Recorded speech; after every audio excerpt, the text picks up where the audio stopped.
गृहस्थ हैं। साधारण गृहस्थ से मतलब जो भागवत की परिभाषा में असाधारण कौन है? जो साधु हैं, संत हैं, सन्यासी हैं, महात्मा हैं, ब्रह्मचारी हैं, ये सब असाधारण श्रेणी के लोग हैं।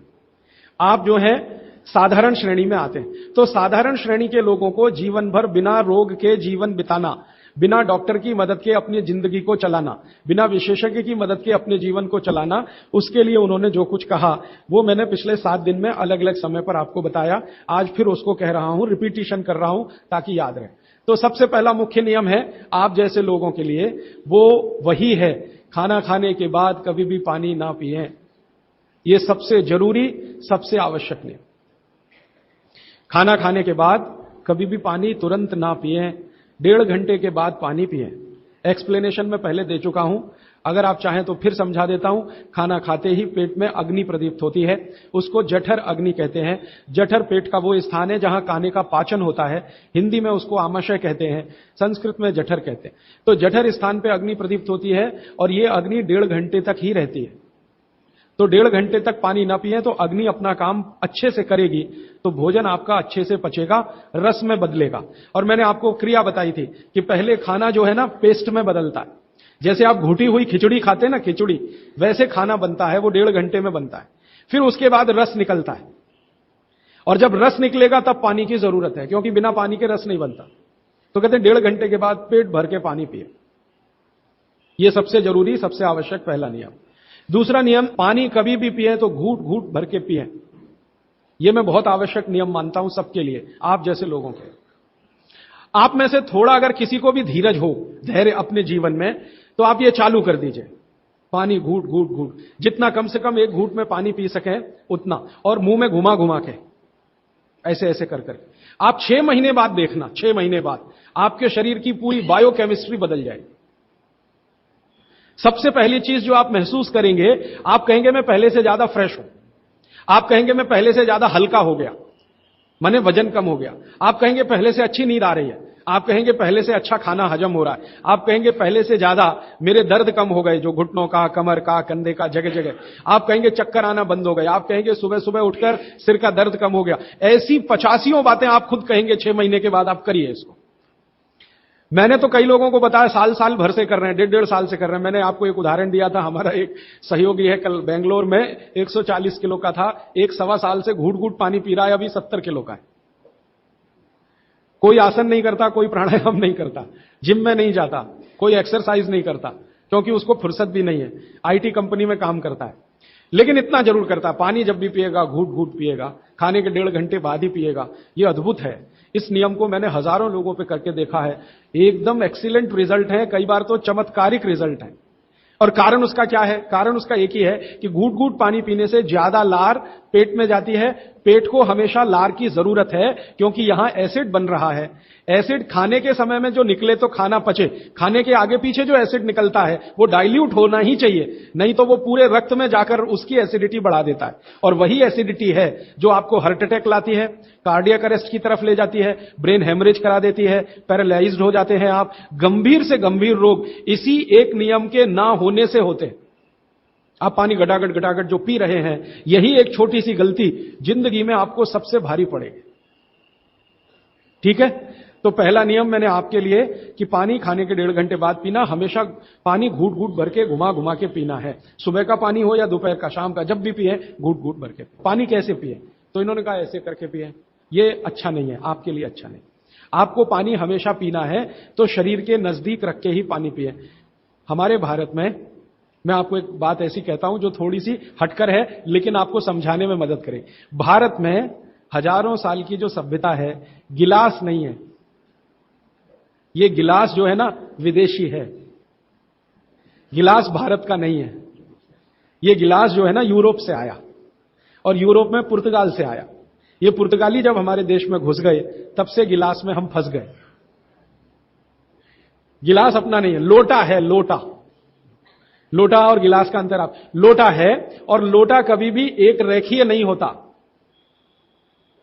वो ऐसे ऐसे ऐसे ऐसे होता है। तो भागवत जी कहते हैं कि जो बर्तन एक रेखीय हैं उनका त्याज्य करें, वो है नहीं अच्छे, काम के नहीं है। तो गिलास का पानी पीना अच्छा नहीं माना जाता। तो लोटे का पानी पीना अच्छा माना जाता है। अब आप बोलेंगे जी क्या फर्क है? फर्क सीधा सा है, पानी के बारे में मैं बता चुका हूं। पानी को जहां धारण किया जाए वैसे गुण उसमें आते हैं। पानी अपने गुण कुछ नहीं है, जहां दे दो वही गुण हो जाते हैं। दही में मिला दो तो छाछ में बन गया, वो दही का गुण ले लेगा, पानी खत्म हो गया। दूध में मिलाया तो दूध का गुण। तो लोटे में पानी जो रखा तो पात्र का गुण आएगा लोटे का। अब लोटे का गुण क्या? लोटा गोल है ना, गोल है ना। और आप थोड़ा गणित अगर समझते हैं और विज्ञान समझते हैं तो हर गोल चीज का सरफेस टेंशन कम रहता है। हर गोल चीज का सरफेस टेंशन कम रहता है क्योंकि सरफेस एरिया कम होता है। हर गोल चीज का चूंकि सरफेस एरिया कम है इसलिए सरफेस टेंशन कम है। इसको हिंदी में पृष्ठ तनाव कहते हैं। हर गोल चीज का सरफेस एरिया कम है तो सरफेस टेंशन कम है, और सरफेस टेंशन कम है तो जो पानी उसमें है उसका भी सरफेस टेंशन कम है। तो कम सरफेस टेंशन का पानी ही आपके लिए सबसे ज्यादा उपयोगी है। अगर सरफेस टेंशन बढ़ा हुआ पानी आप पिएंगे तो बहुत तकलीफ करने वाला है। सरफेस टेंशन बढ़ी हुई कोई भी चीज आप खाएंगे तो तकलीफ करने वाली है, क्योंकि उसमें शरीर को तकलीफ देने वाला एक्स्ट्रा प्रेशर आता है। तो गिलास का पानी और लोटे के पानी में जमीन आसमान का अंतर। इसी तरह से कुएं का पानी, कुआं गोल है ना, सबसे अच्छा।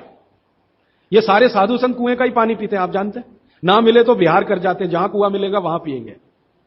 देखा ना आपने साधु संत, वो कुएं का पानी उनके लिए सर्वश्रेष्ठ है, क्योंकि कुआं गोल है, कुएं की सरकमफरेंस कम है और सरफेस एरिया कम है, इसलिए सरफेस टेंशन कम है। और सरफेस टेंशन कम होने से क्या होता है, पानी का एक गुण बहुत लंबे समय तक जीवित रहे। पानी का सबसे बड़ा गुण है सफाई करना।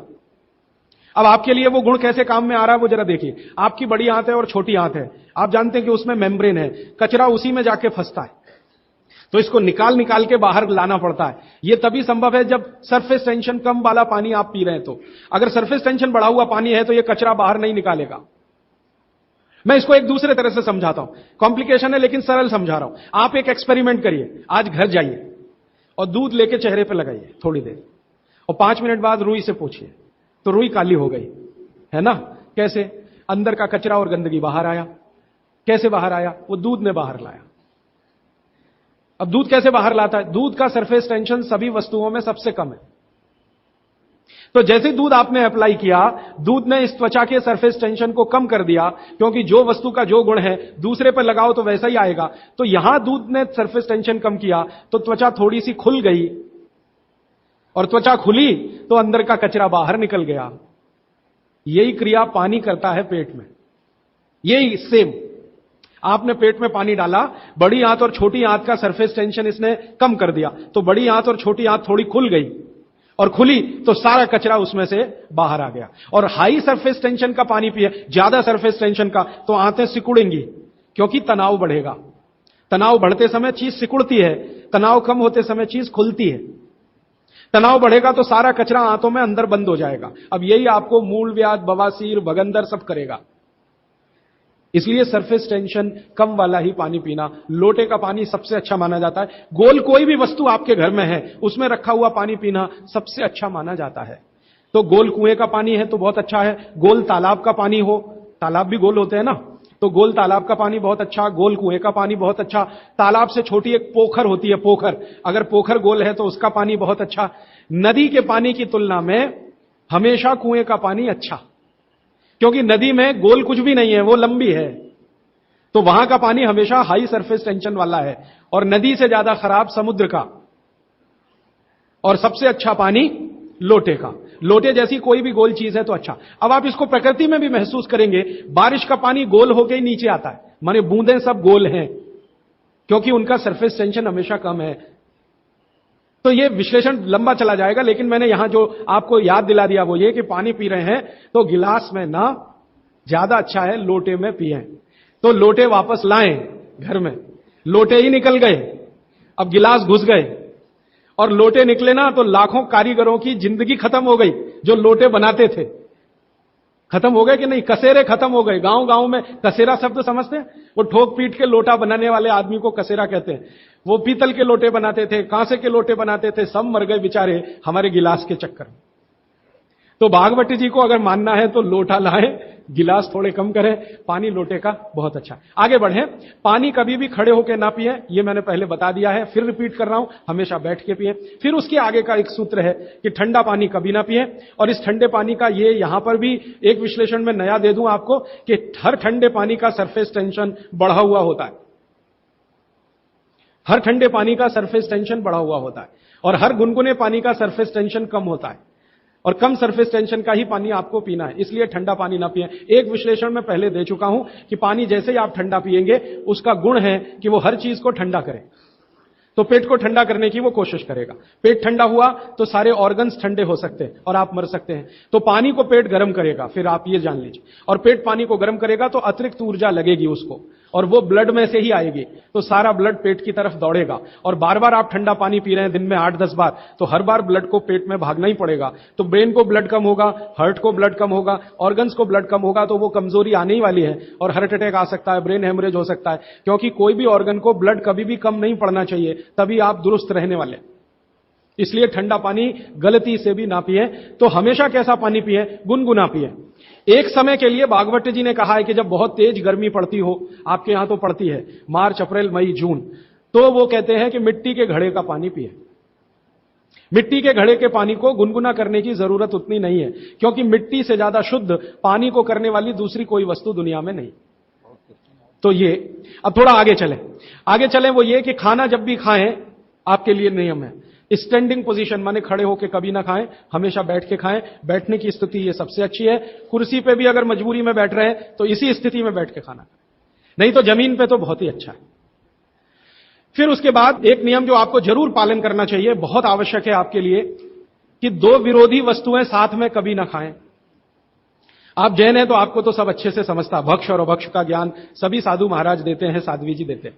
दूसरे लोगों के लिए कह दूं, दूध और दही साथ में नहीं खा सकते, विपरीत हैं। हालांकि दूध से ही दही बनता है, लेकिन दूध और दही की प्रकृति एकदम अलग है। दूध कुछ और काम करता है, दही बिल्कुल अलग काम। तो दूध दही साथ में ना खाएं। दूध और दही की बनाई हुई कोई भी वस्तु साथ में ना खाएं। खीर खा रहे हैं तो दूध की है, तो कढ़ी नहीं खा सकते। कढ़ी खा रहे हैं तो दही की है, तो खीर नहीं खा सकते। कुछ भी ऐसी वस्तु जिसमें दूध और दही उपयोग है, वो साथ में नहीं। एक इसी तरह से शहद और घी आपके लिए बिल्कुल वर्जित है, आप बिल्कुल साथ में ना खाएं। शहद अलग खाएं, घी अलग खाएं। शहद ना खाएं तो भी चलेगा, गुड़ खाएं। अच्छा, ये बड़ी विचित्र स्थिति है, गुड़ और घी साथ में जरूर खाएं, शहद घी साथ में ना खाएं। गुड़ को बेहतर तरीके से अगर खाना चाहते हैं, गुड़ तो वैसे ही सबसे बेहतरीन चीज है दुनिया की, लेकिन और बेहतर बनाना चाहते हैं तो उसमें जरूर घी मिला के खाएं। तो गुड़ घी चलता है, शहद घी नहीं कभी भी।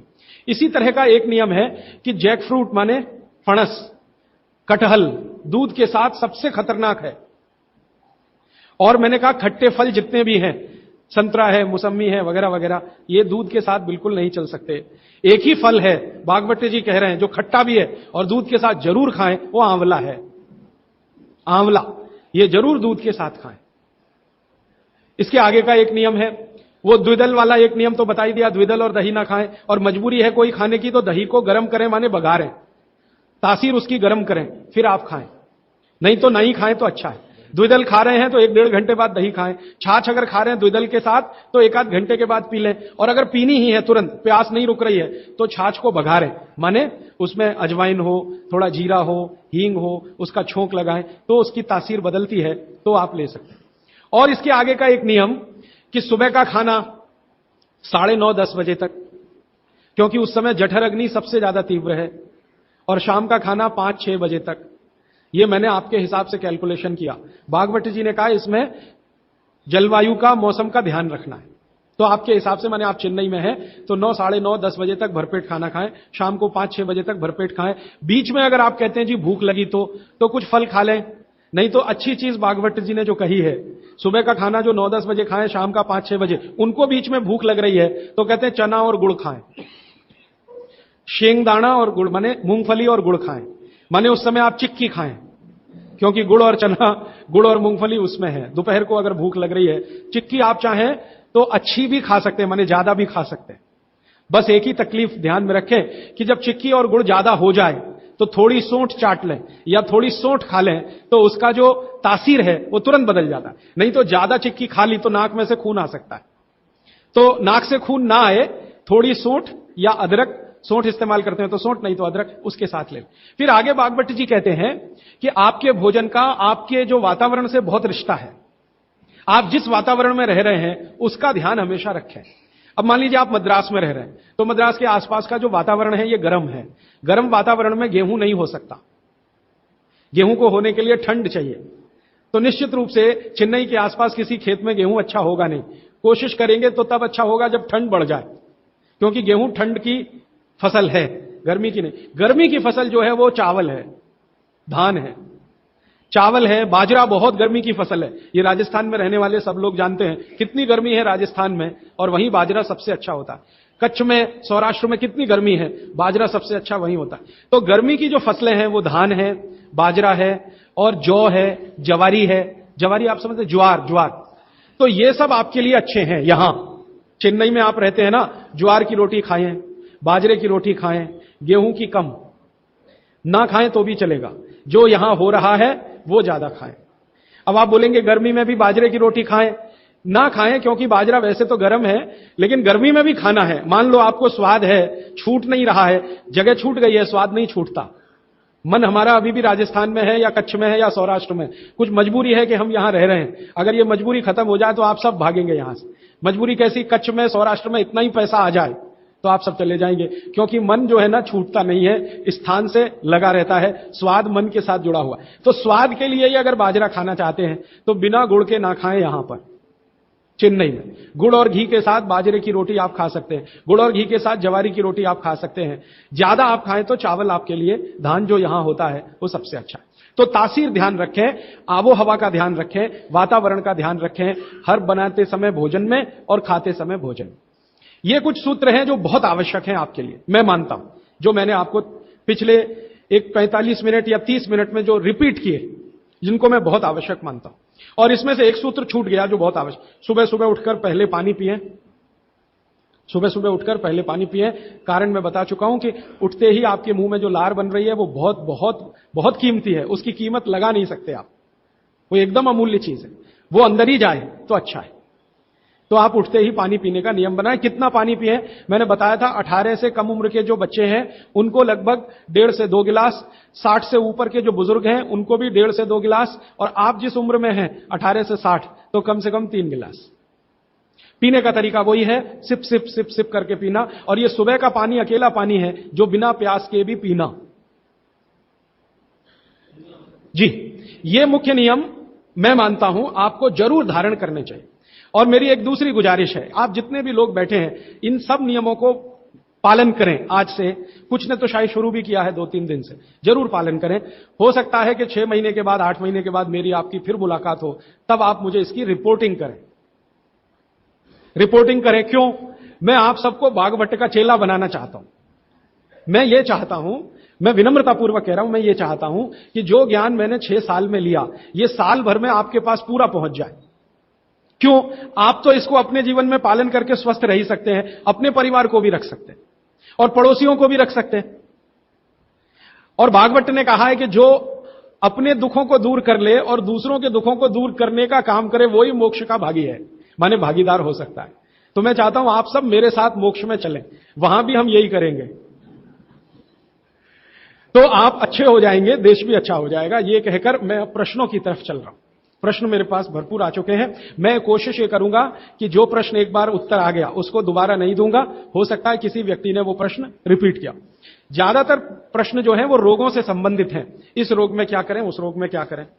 तो सबसे पहला प्रश्न जो मैं सबसे आसान मानता हूं, आंखों के नीचे काले धब्बे आ गए हैं तो क्या करें। मैं इसका उत्तर पहले दे चुका हूं, फिर दे रहा हूं। आपको सबसे अच्छा आसान उपाय मैं बता रहा हूं, वो ये, जिनको भी डार्क सर्किल है सवेरे उठें, सबसे पहला जो आपका थूक है, मुंह का लार है, इसको आंखों के नीचे लगा के मालिश करें, हल्की हल्की मालिश करें।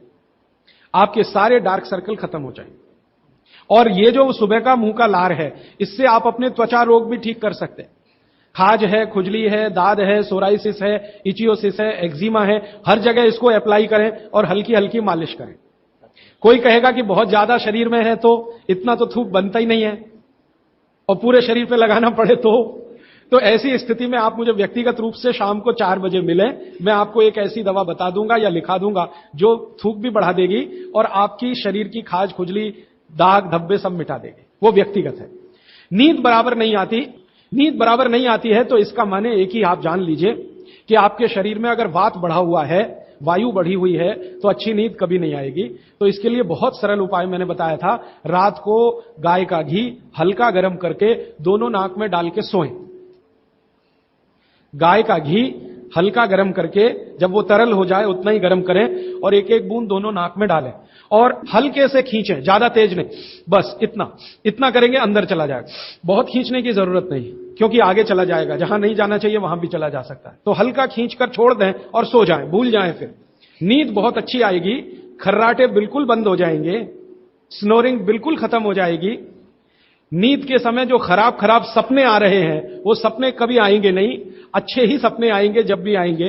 रात में नींद कभी खुलेगी नहीं, 6 घंटे के पहले आप उठेंगे नहीं कम से कम। रात की नींद खुलने का एक वो तकलीफ आ गया ना, पेशाब आती है, नींद खुल जाती है। घी डाल के सोएंगे तो रात को नींद कभी नहीं खुलेगी, 6, साढ़े 6, 7 घंटे के बाद ही खुले। और बच्चों को तो जरूर करें, इससे और एक फायदा होगा, स्मरण शक्ति बढ़ेगी। ठीक है, तो अब एक ही कागज पर ये 3 प्रश्न थे, तीनों उत्तर दे दिए। अब आगे जिस कागज में ये प्रश्न आएंगे उत्तर नहीं दूंगा। अभी है हाई ब्लड प्रेशर, रक्त का ऊंचा दबाव, अस्थमा, पेट की कब्जी, और इसमें भी फिर आ गया है त्वचा का कालापन, वो मैं उत्तर दे चुका। अब मैं आ जाता हूं ब्लड प्रेशर हाई है। वैसे तो ब्लड प्रेशर हाई और लो होना ये काल्पनिक चीज है, कभी बाद में चर्चा करूंगा, लेकिन अगर आपके मन में बैठ गई है तो इतना ही जान लीजिए कि आपको जब लग रहा है और डॉक्टर कोई कह रहा है कि आपका बीपी हाई है, तो समझ लीजिए, इसको भागवत जी दूसरे सूत्र में कहते हैं कि रक्त की अम्लता बढ़ी हुई है, एसिडिटी बढ़ी हुई है। अब रक्त में अम्लता है तो अम्लता को खत्म करने के लिए क्षारीय चीज खाएं, क्षार चीज खाएं, क्षार। अब क्षार वाली चीजें क्या है? सबसे अच्छी क्षार की चीज है मेथी, सब्जी के रूप में भी और दाने के रूप में मेथी। दूसरी क्षार वाली चीज है, आप में से जैन है तो वो नहीं खाएंगे, लेकिन जो जैन नहीं है उनको बता देता हूं, गाजर।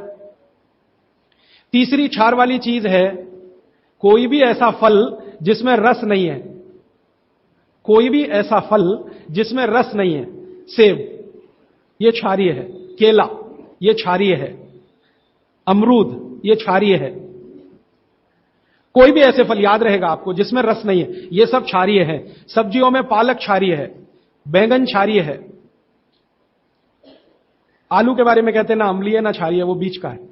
तो जो सब्जियां आपको क्षारीय हैं और जो मसाले माने औषधियां क्षारीय, इनका उपयोग करें तो अम्लता अपने आप कम होगी, तो ब्लड प्रेशर कम होगा, तो ट्राइग्लिसराइड कम होगा, मोटापा भी कम होगा, सब कुछ कम होगा आपका। तो हमेशा याद रखें। तो मेथी दाने का उपयोग मैंने बता दिया है, पानी में डाल के रात को छोड़ दें, सुबह उठकर दाना चबा के खाएं, पीछे से पानी पिए। गाजर का उपयोग बता दिया, कद्दूकस में घिसें, गाजर ले लें और वो कद्दूकस की गाजर को खा लें। और क्षारीय चीज मेथी की सब्जी रोज खाएं, पालक की सब्जी रोज खाएं। हरे पत्ते की कोई भी सब्जी क्षारीय होती है, हरे पत्ते की कोई भी सब्जी क्षारीय होगी, और फल जिसमें रस नहीं है वो सब क्षारीय होंगे। बस याद इतना ही रखें। तो आप अगर उपयोग करेंगे तो हाई ब्लड प्रेशर तो जाएगा ही, उसके साथ ब्लड कोलेस्ट्रॉल कम रहेगा, ट्राइग्लिसराइड कम रहेगा, मोटापा कम होगा, पेट आपका कम होगा, और उसके अंत में हार्ट अटैक आएगा नहीं। ब्लॉकेज भी है तो निकल जा। और एक क्षारीय चीज मैं भूल गया बताना, लौकी, दूधी। सब्जियों में सबसे ज्यादा क्षारीय कोई चीज है तो दूधी, माने लौकी ज्यादा खाएं, दूधी ज्यादा खाएं, और उसका रस भी पिए कच्ची दूधी का, तो और अच्छा है। जितने भी हाई बीपी के मरीज हैं उनके। अस्थमा भी जो एक बीमारी है ना, वो वायु के प्रकोप की बीमारी है। तो अस्थमा ज्यादा है तो इसके लिए जो मैं बहुत बार बोल चुका हूं, फिर बोल रहा हूं, दालचीनी ये क्षारीय है, दालचीनी का उपयोग करें शहद के साथ। शहद क्षारीय है तो दालचीनी, शहद नहीं ले सकते तो गुड़। ये जो नारियल होता है ना, नारियल, मैंने आपको थोड़ी देर पहले एक बात कही है और मुझे याद आ गई, तो मैंने आपसे कहा जो भी फल में रस नहीं है वो क्षारीय है, और जो भी फल में रस है वो अम्लीय है। लेकिन ये नारियल अद्भुत फल है जो क्षारीय है, रस होते हुए भी। तो ये क्षारीय है। अब ये क्यों है, ये बाद का विषय। तो आप अगर अस्थमा से शिकार हैं, दमा के शिकार हैं, तो नियमित रूप से नारियल खाइए, हरा नारियल खाइए, कच्चा नारियल जिसको कहा जाता है, चबा चबा के खाइए। कितना खाएं जी? एक दिन में 50 ग्राम तक खा सकते हैं चबा चबा। तो दालचीनी और गुड़ लिया और नारियल चबा के खाया, 3 महीने के बाद आपका अस्थमा जड़ से खत्म होगा। वो 40 साल पुराना हो तो भी। इसके बाद हां, बाकी तो आंखों की। मुंह में छाले बहुत रहते हैं। ये मुंह में छाले बहुत रहते हैं, इसका माने पेट आपका साफ नहीं है, बड़ी आंत आपकी कचरे से भरी हुई है। तो मुंह में छाले रहते हैं तो सुबह सुबह का जो मैंने नियम बताया ना, पानी उठते ही पिए, घूट घूट पिए, तो छाले अपने आप खत्म। जैसे ही बड़ी आंत साफ हो जाएगी, छाले कभी नहीं आएंगे। और अगर आपको ये करने के बाद भी छाले में आराम नहीं मिल रहा है, तो आपको एक सरल आसान दवा बता देता हूं, जो होम्योपैथी की दुकान में मिलती है, जो बड़ी आंत को सबसे जल्दी से साफ कर देती है। उस दवा का नाम है बोरेक्स। सुहागा, सुहागा आप सब जानते हैं ना, सुहागा आंत को साफ करने वाली सबसे तीव्र दवा है, तीव्र। इसी का डाइल्यूशन करके होम्योपैथी में बनाया बोरेक्स। तो ले लें, किसी भी होम्योपैथी की दुकान से खरीद लें, 30 पोटेंसी में या 200 पोटेंसी में। इसके 3 ही खुराक लेंगे तो जीवन भर के लिए छाले की बीमारी आपकी आएगी नहीं, क्योंकि यह तुरंत बड़ी आंत को साफ करता है। पानी करेगा, धीरे धीरे करेगा। बोरेक्स तो एक ही दिन में काम करता है, लेकिन बागवती जी कहते हैं ये एक ही दिन का चक्कर छोड़ना चाहिए, तुरंत हर चीज का रिजल्ट मिल जाए। वो कहते हैं जीवन में कोई भी चीज फास्ट है ही नहीं, हर चीज स्लो है। तो कोशिश करिए पानी से ठीक करें, और अगर आप बहुत परेशान हैं तभी बोरेक्स का इस्तेमाल करें। और ये दवा हमेशा पानी में डाल के लें, 1 बूंद डाल दें पानी में, और उस पानी के 3 हिस्से करके उसको पी लें। 1 कप पानी हो, आधा कप पानी हो, चौथाई कप पानी हो। अभी आगे का एक प्रश्न। अच्छा, गाय के मूत्र के बारे में मैंने आपसे कहा था, तो उस पर प्रश्न आए हैं 4-5। गोमूत्र सही गाय का है या उसको कोई बीमारी है, किस तरह की प्रॉब्लम हो सकती है, अगर गोमूत्र सही नहीं है तो उस हाल में क्या करना चाहिए। मैं आपको विनम्रतापूर्वक एक एक्सपेरिमेंट जो हमने किया वो बता देता हूं। गाय को हमने 6 साल जहर खिलाया।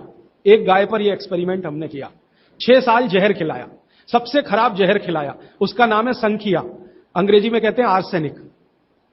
तो हमने गाय को दिया, चारे में मिलाकर दिया, बहुत मामूली मात्रा में, क्योंकि हम जानते हैं ज्यादा देंगे तो गाय मर जाएगी। हमें यह देखना था कि ये थोड़ा थोड़ा जहर देते हैं तो उस पर असर क्या आता है। तो 6 साल जिस गाय पर हमने ये प्रयोग किया, वो गाय अभी भी जीवित है, अभी भी जीवित है और स्वस्थ है, तंदुरुस्त है। हमने हर बार उसको संख्या दिया और हर दिन उसके मूत्र में टेस्ट किया, आया कि नहीं आया, क्योंकि ऐसे कहते हैं ना, खाओ तो सब कुछ आने ही वाला है मूत्र में और ब्लड में। तो 6 साल लगातार उसको संख्या खिलाने के बाद भी उसके मूत्र में 1.0000 में चले जाएं, उतना भी संख्या कभी नहीं आया। अद्भुत है ये। अब मुझे पुरानी बातें इसमें जोड़नी है। बहुत लोग कहते हैं ना, गाय के गले में शंकर भगवान का निवास है। वो शायद शंकर जी ने पी लिया। शंकर जी तो मशहूर है ना, खराब से खराब जहर पीने के लिए। तो शायद गले में शंकर जी हैं गाय के, तो वहीं रुका। और सच में हमने ये देखा, इसमें मैं एक्सेजरेशन नहीं कर रहा हूं, आप चाहें तो वो गाय कभी भी आके देख सकते हैं। हमने उसके गले के आसपास महसूस किया 6 साल में एक ब्लू कलर का रिंग बन गया है, ब्लू कलर का, और वहां से ब्लड निकाला, उसको टेस्ट किया तो उसमें पूरा संख्या है, माने आर्सेनिक है। गले के नीचे वो गया ही नहीं, गले में ही रुक गया। शंकर भगवान ने शायद रोक लिया। तो आप बेखटके गाय का मूत्र पी लीजिए। आपके दिल में ऐसा लग रहा है वो कचरा खा रही है, आप चिंता मत करिए, ये कचरा जाएगा नहीं उसके मूत्र तक। भगवान ने उसके शरीर में ऐसी व्यवस्था करके रखी हुई है। लेकिन अच्छा ये होगा आपके दिल और मन की तसल्ली के लिए कि गाय अच्छा चारा खाती हो, साफ सुथरे वातावरण में रहती हो और नियमित घूमने के लिए जाती हो, उसका मूत्र जरूर पिएं, वो सबसे ज्यादा लाभकारी तो है। लेकिन कुछ मजबूरी आ गई, मजबूरी से मतलब मैं समझाना चाहता हूं। आप एक ऐसी जगह रहते हैं जहां गाय कचरा ही खाती है और आपको ऐसी कोई गाय मिल ही नहीं रही है जो शुद्ध चारा खाती हो और बराबर घूमने जाती हो, और आप किसी बीमारी से तड़प रहे हैं, परेशान हैं, और वो बीमारी में आपको गोमूत्र चाहिए ही, तो बिना संकोच के ले लें। उसका हानि तो नहीं करेगा, कुछ फायदा ही कर जाए। गोमूत्र के बारे में अब तक की जो रिसर्चेज है वो ये है कि इसके साइड इफेक्ट है नहीं। शरीर पता है क्या करता है, आपने मूत्र ज्यादा भी पी लिया तो ये शरीर 20 मिनट के बाद उसको पेशाब के साथ अपने आप ही निकाल देता है, रहने ही नहीं देता उसको। तो थोड़ा ज्यादा पी लिया या खराब पी लिया, वो निकल ही जाएगा, जो काम का है उतना ही रह जाएगा। अब गाय का ऐसा बना भगवान ने बनाया है, इसलिए भागवत जी कहते हैं कि ये विशेष तरह का एक जानवर या प्राणी है जो भगवान ने बहुत सोच समझ के बनाया। तो गाय के बारे में इतना। अच्छा, अर्थराइटिस के लिए किसी ने पूछा है, अर्थराइटिस के अब जितने भी प्रश्न आएंगे उनका एक ही साथ ही उत्तर है कि अर्थराइटिस की समस्या अगर बहुत गंभीर है और डॉक्टर आपको कोई ये कह रहा है कि जी ऑपरेशन करा लो, तो हाथ जोड़कर कहता हूं ऑपरेशन तो कभी मत कराना, क्योंकि आप जिस स्थिति में हैं उससे भी ज्यादा खराब हो जाएगी। इस हिंदुस्तान के भूतपूर्व प्रधानमंत्री श्री अटल बिहारी वाजपेयी ने दुनिया के सबसे बड़े डॉक्टर से ऑपरेशन कराया था, नहीं कराया? स्पेशल चार्टर्ड प्लेन भेजकर अमेरिका से उस डॉक्टर को बुलाया, डॉक्टर राणावत, और उसने दुनिया के सबसे अच्छे घुटने कप्स लाकर अटल जी को फिट किए हैं। अटल जी को देख लीजिए आप, पहले तो थोड़ा चल लेते थे, अब तो चलना ही बंद हो गया, सिर्फ व्हील चेयर पर ही रहते हैं, और वो खुद कहते हैं कि मैं पहले से ज्यादा तकलीफ में हूं। तो आप मत करिए। फिर आप बोलेंगे जी क्या करें, डॉक्टर बोलता है ऑपरेशन मत कराइए। आप क्या करें, अर्थराइटिस के लिए जो सबसे अच्छे कॉम्बिनेशन भागवत जी के हैं उनका उपयोग करिए। उसके लिए सबसे अच्छा वो बोलते हैं चूना खाइए, चूना क्षारीय है, अम्लता को कम करता है, ज्यादा अम्लता बढ़े तो अर्थराइटिस होता है, तो चूना खाइए। खाने का तरीका मैंने बता दिया, दही में, छाछ में, पानी में, जूस में, और एक दिन में अर्थराइटिस के पेशेंट 2 ग्राम खा सकते हैं, स्वस्थ आदमी तो 1 ही ग्राम खाए। चूना खाइए। मेथी दाना लीजिए, क्षारीय है। और सबसे क्षारीय चीज जो है वो है हार सिंगार का पेड़। हार सिंगार देखा है? परिजात हार सिंगार, छोटा सफेद रंग का एक फूल आता है और केसरिया डंडी होती है। सफेद फूल और केसरिया डंडी, बहुत तेज खुशबू है, रात को ही खिलता है। रात रानी भी कुछ लोग कहते हैं, हार सिंगार कहते हैं। ये पेड़ के जो पत्ते हैं वो ब्रह्मांड में सबसे ज्यादा क्षारीय माने जाते हैं, जो भी औषधियां। तो इसके पत्ते कहीं भी मिल जाएं, 4-5 पत्ते पीसिए, पीसकर पानी में डालिए, खूब उबालिए। पानी इतना उबालिए कि थोड़ा कम हो जाए, आधा रह जाए, फिर ठंडा कर लीजिए। फिर वही पानी चाय की तरह से चुस्कियां ले लेकर सवेरे खाली पेट पीजिए। मैंने ये देखा है, गंभीर से गंभीर अर्थराइटिस पेशेंट को हफ्ते 10 दिन में ही रिलीफ कर देता है। तो ये कहीं भी मिल जाए, नहीं मिले तो हार सिंगार का पौधा गुड़वांचरी में है, तो आप थोड़े पौधे बंटवा दीजिए, सब अपने घर में लगा लें, गमले में हो जाता है आसान। और कुछ खाली स्पेस है तो जरूर, क्यों, ये हर घर में रहे पेड़। कारण क्या है कि आज अर्थराइटिस ही सबसे ज्यादा तकलीफ दे रहा है लोगों को। सुगंधी तो आएगी, नींद अच्छी देगा। जहां आपका बेडरूम है उसके पीछे जरूर लगा लीजिए, और उसका पत्ता आपको अर्थराइटिस से मुक्ति देगा। और दोनों तरह की अर्थराइटिस, रूमेटिड और ऑस्टियो, दोनों ही खत्म होती है इस हार सिंगार के पत्ते से। आइसक्रीम कब खा सकते हैं? कभी भी नहीं, कभी भी नहीं। और अगर आइसक्रीम खा ही रहे हैं, आप कहते हैं जी मन नहीं मानता, स्वाद है और मुंह को लग गया है, अब क्या, तो इसका एक उपाय बता देता हूं। आइसक्रीम खाइए और पीछे से गर्म पानी में घी मिला के पी लीजिए, तो जो कुछ भी तकलीफ वो करने वाली है उससे आप बच जाएंगे। ना खाएं तो सबसे अच्छा। दालचीनी सौंठ का काढ़ा ये लोग जरूर पिए, जिनको अस्थमा है, जिनको अर्थराइटिस है, माने वायु के रोग हैं, वो दालचीनी का काढ़ा जरूर पिए, गुड़ मिला के। मूंगफली और तिल जरूर खाएं। भगवान की दी हुई तिल दुनिया की सबसे अद्भुत वस्तु है। मैं तो आपको कहता हूं, जिंदगी भर मोटापे से बचना है, हार्ट अटैक से बचना है, आपको अर्थराइटिस से बचना है, तो रोज खाने के बाद तिल खाएं, चबा चबा के।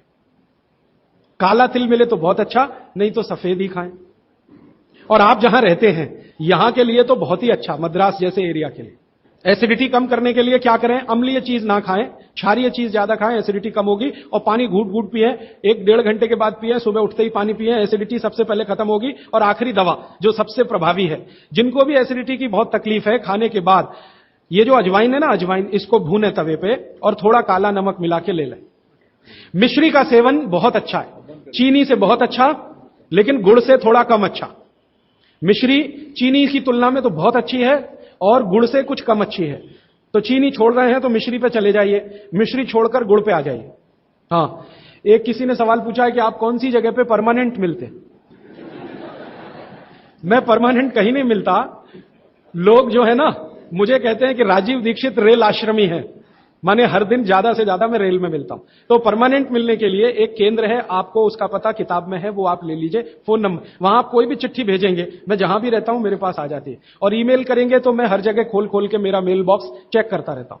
तो वो पता जो वर्धा सेवाग्राम का है, भारत पीठम, 10 ज्योतवानी लेआउट, सेवाग्राम रोड, सेवाग्राम, जिला वर्धा, महाराष्ट्र, ये मेरा परमानेंट केंद्र है। वहां आप पत्र भेज सकते हैं, फोन भी कर सकते, वहां फोन कभी भी करें तो पता चल जाएगा मैं कहां हूं। और मेरा मोबाइल नंबर आप सबको मैं चाहूं तो लिखा देता हूं, 9422903599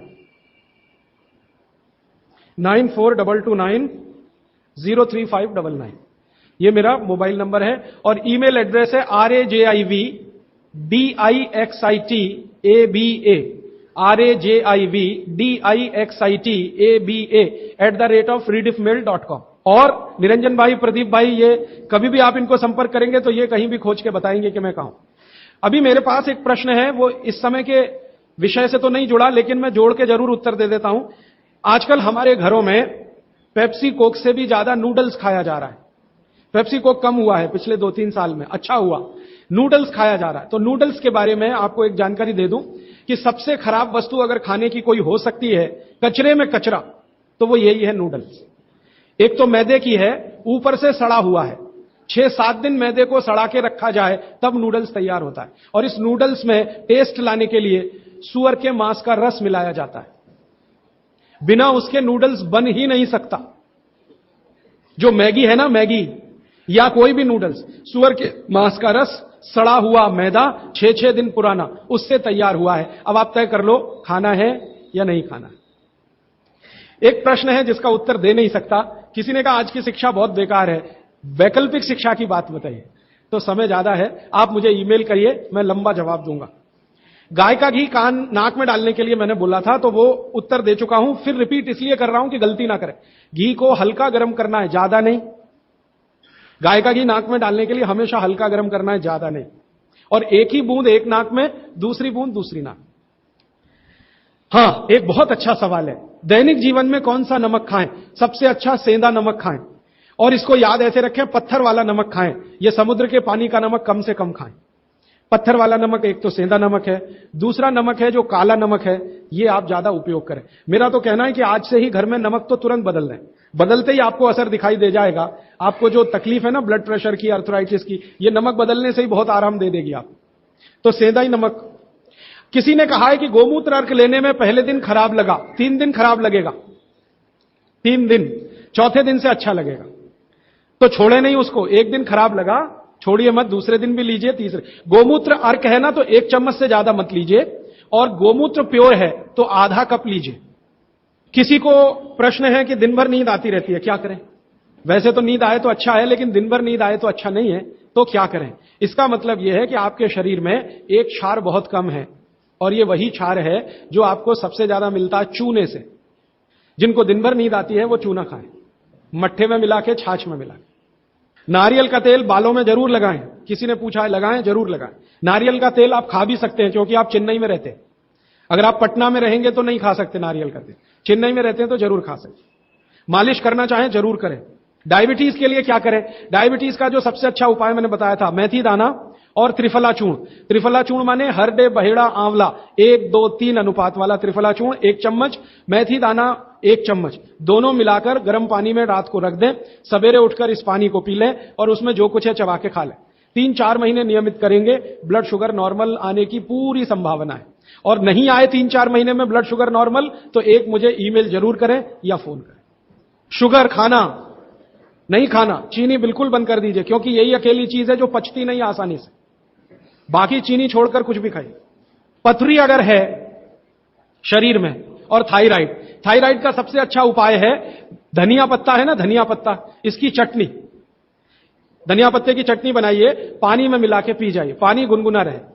कितनी चटनी? 1 चम्मच चटनी, उसमें कुछ डालिए मत, नमक मिर्ची कुछ मसाला नहीं, खाली धनिया पत्ते की चटनी। और जब तक धनिया मिल रहा है तो ये हरे पत्ते की चटनी, धनिया मिलना बंद हो जाए तो सूखा धनिया। ये धनिया जो है ना, थायराइड की सबसे अच्छी दवा मानी जाती है। पथरी, पथरी जिसको भी है वो चूना कभी ना खाएं, ये याद रखें। कहीं भी शरीर में पथरी है तो चूना कभी ना खाएं। तो फिर क्या खाएं? एक दवा है पत्थर तोड़ दवा, क्या बोलते हैं आप उसको? पाखंड भेद। शोभाकांत जी के यहां वो दवा है पाखंड भेद, कहीं भी मिल जाएगा। तो आप इसका काढ़ा बना के पिए। ये जो पाखंड वेद है ना, इसका काढ़ा पानी में डाल के उबाल के। और ये दवा आसानी से होम्योपैथी में उपलब्ध है, और इसी दवा का होम्योपैथिक नाम है बर्बेरिस, बर्बेरिस वल्गेरिस। पाखंड वेद का बोटेनिकल नाम है बर्बेरिस वल्गेरिस। ये किसी भी होम्योपैथी की दुकान में मिलेगा।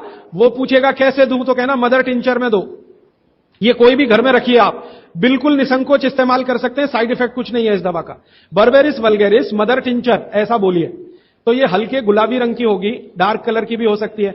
इसकी 10-10 बूंदें 1/4 कप पानी में डालकर दिन में 3-4 बार पिलाएं। 1 महीने 1.25 महीने में सारी पथरी टूटकर निकल जाएगी। और नहीं तो पाखंड वेद जो दवा मिले आयुर्वेद की, उसका काढ़ा बना के 15-20 दिन ले लें। काढ़ा जल्दी तोड़ता है पत्थर को, बर्बेरिस को समय ज्यादा लगता है। पानी में चूना मिला के पी सकते हैं, जरूर पीजिए, पथरी वाले नहीं। दांतों का दर्द, दांतों के दर्द की सबसे अच्छी दवा है लौंग। लौंग इस्तेमाल करिए, लौंग का तेल इस्तेमाल करिए। और दांतों में दर्द हो ही नहीं तो थोड़ा थोड़ा चूना खाते रहिए। और दांतों में दर्द हो ही नहीं तो दातुन करते रहिए, दंत मंजन करते रहिए, पेस्ट बंद कर दीजिए। हां, अभी एक जरूरी प्रश्न आया, शराब और गुटखा छोड़ने के लिए क्या करें? जरूर आप इसको ध्यान से नोट कर लीजिए, ये बहुत लोगों के काम। शराब, गुटखा, तंबाकू, सिगरेट और बीड़ी, ये 5 बुराइयां व्यसन के रूप में हमारे घरों में आई हैं और देश का सर्वनाश किया है।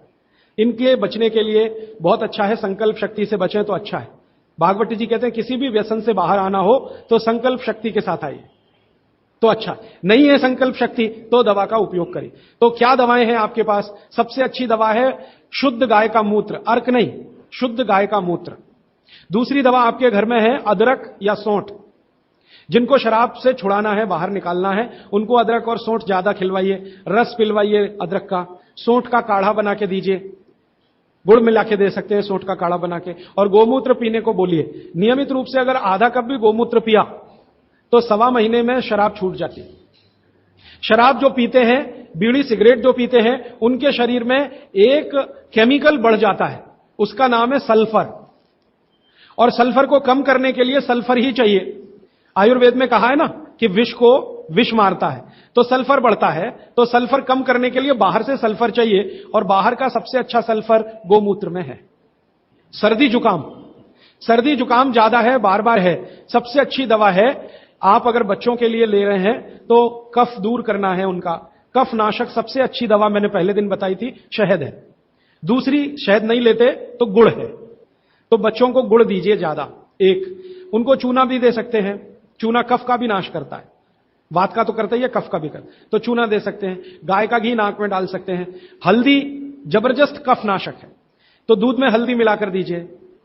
और दूध हल्दी थोड़ा घी मिलाएं तो और भी अच्छा कॉम्बिनेशन है। तो जिनको सर्दी जुकाम बार बार होते हैं उसके लिए। पित्त बढ़ा है तो क्या करें? देशी गाय का घी खाइए। देशी गाय का घी गरम गरम पानी में डालकर पिए तो सब पित्त को शांत करेगा। और दूसरी चीज मैंने पहले बता दी है, अजवाइन और काला नमक, ये भी पित्त बढ़े तो शांत करेगा उसको। एक मेरे पास डिफिकल्ट केस है, ये मुझे व्यक्तिगत रूप से मिले। कोई एक महिला है, उसकी लंबाई लगातार बढ़ रही है, ये मुझे शाम को मिले 4 बजे। बाल उड़ गए तो क्या करें, बाल कम हो गए तो क्या करें, बाल झड़ रहे हैं तो क्या करें? तीनों में एक उपाय है, दही को तांबे के बर्तन में रखें, 5-6 दिन खूब खट्टा हो जाए, हरा हरा हो जाए तो इसको बालों में मालिश करें। 1 घंटे के बाद बालों को शीकाकाई से धोएं। हफ्ते में 1 दिन जरूर करें। त्रिफला शहद और गुड़ के साथ, सबसे अच्छा है गुड़ के साथ, सुबह खाएं, और दूसरा चाहें तो शहद के साथ भी खाएं। त्रिफला को औषधीय के रूप में लेना है, औषधि ऐसी जो धातुवर्धक है तो सुबह ही खाएं। और त्रिफला को रेचक के रूप में लेना है, माने पेट साफ करे तो रात को ही खाएं, सोने के पहले। बहुत ज्यादा छींकें आती हैं, नाक से पानी गिरता है, थोड़े दिन चूना खिलाएं और गाय का घी नाक में डालें। 15-20 दिन में छींकें भी बंद होंगी, पानी गिरना भी बंद। केवड़ा डालकर जल पी सकते हैं क्या गर्मियों में? केवड़ा एक होता है ना, आयुर्वेदिक औषधि है। केवड़ा डाला हुआ जल सिर्फ गर्मियों में, मार्च, अप्रैल, मई, जून, बारिश जैसे ही शुरू हो केवड़ा वाला जल बंद कर दीजिए। केवड़ा और एक होता है खस, ये दोनों मिलाया हुआ जल गर्मियों में। अर्जुन की छाल लेने का समय सवेरे का, काढ़ा बनाकर दूध में नहीं तो पानी में, शक्कर नहीं मिलाएं उसमें, गुड़ मिलाएं, अर्जुन की छाल। टॉन्सिलाइटिस की रेमेडी, टॉन्सिल्स की सबसे अच्छी रेमेडी हल्दी, हल्दी का दूध बच्चों को रात को पिलाएं, टॉन्सिल नहीं होगा। पिपरमेंट के बारे में किसी ने पूछा है, आप शाम को 4 बजे मिले, मैं थोड़ा विस्तार से बता दूं। यूरिक एसिड अगर शरीर में जमा है तो मैंने आपसे बार बार कहा है क्षारीय चीजें ज्यादा खाएं, एसिड निकल जाएगा। सबसे अच्छी क्षारीय चीज गोमूत्र पी लें, यूरिक एसिड एकदम साफ कर देता है गोमूत्र, लेकिन प्योर गोमूत्र। उड़द की दाल दालों का राजा है, बिल्कुल सही है, लेकिन दही के साथ नहीं। खाली उड़द की दाल खाइए, दालों का राजा है, बिल्कुल सही बात है, दही के साथ नहीं, दही के साथ ये जहर है। सुबह दूध पी सकते हैं, मैंने मना किया है, सुबह जूस पीना है, दोपहर को छाछ और रात को दूध, लेकिन पीना ही है अगर तो आंवले के साथ पिए, ना पिए तो अच्छा, सुबह का दूध ही पीना है तो आंवले के साथ। मोटापा कम करने के लिए उपाय बता दीजिए। आप लिख लीजिए इसको, नहीं तो याद कर लें। जिनको भी